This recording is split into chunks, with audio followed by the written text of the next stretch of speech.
says in Surah Al-Hadid verse number 22, no disaster strikes upon the earth or within yourself, except that it is in a resistor before you bring it to be. Today, I stand before you to speak about a destination that everyone heart longs for, a place of eternal peace, everlasting happiness, and perfect justice, Jannah, the paradise that Allah speaks about in the Quran. Allah did not create us without a purpose. He did not place us on this earth without a destination. And that destination for those who believe and strive is Jannah. The Quran is not only to be read, it is to be lived. Allah says in Surah Yunus, verse number 57, O mankind, there has come to you an instruction from your Lord, a healing for what is in the heart, a guidance and mercy for the believers. When hearts are restless, when souls are heavy. أفلا يتدبرون القرآن أم على قلوب أقفالها? Do they not reflect upon the Quran, or are there rocks upon their hearts? Indeed, we have prepared for the wrongdoers a fire whose walls will surround them.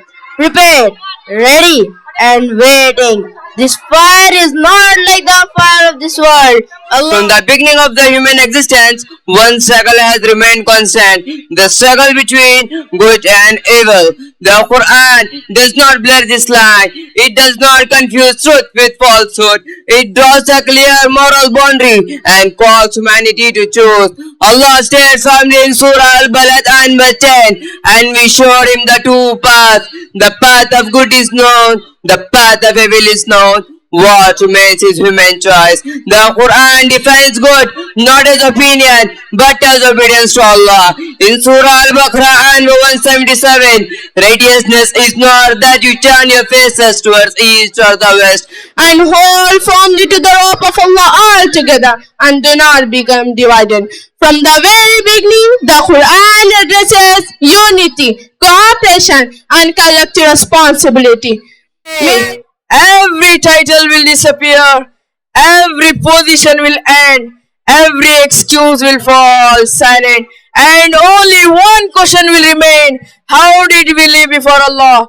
The Quran repeatedly reminds humanity of a truth we often forget. In Surah Al-Ankabut and Because Quran as a source of knowledge and deep reflection.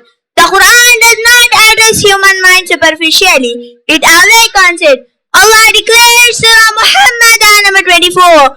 Do they not reflect upon the Quran? Or are the locks upon their hearts?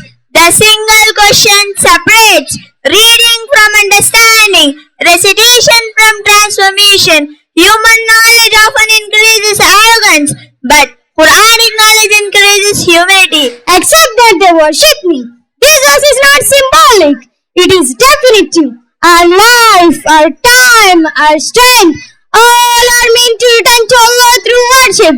But the Quran immediately clarifies an essential condition in Surah Zumar ayah number 2. So, worship Allah, making the religion purely for Him. May Allah grant us sincere worship, accepted worship, and worship that brings us closer to Him. Today, I do not stand before you to speak about something seen by the eyes. I stand to speak about something felt by the heart. Something that moves mountain, yet lives silently within the chest. That is Iman.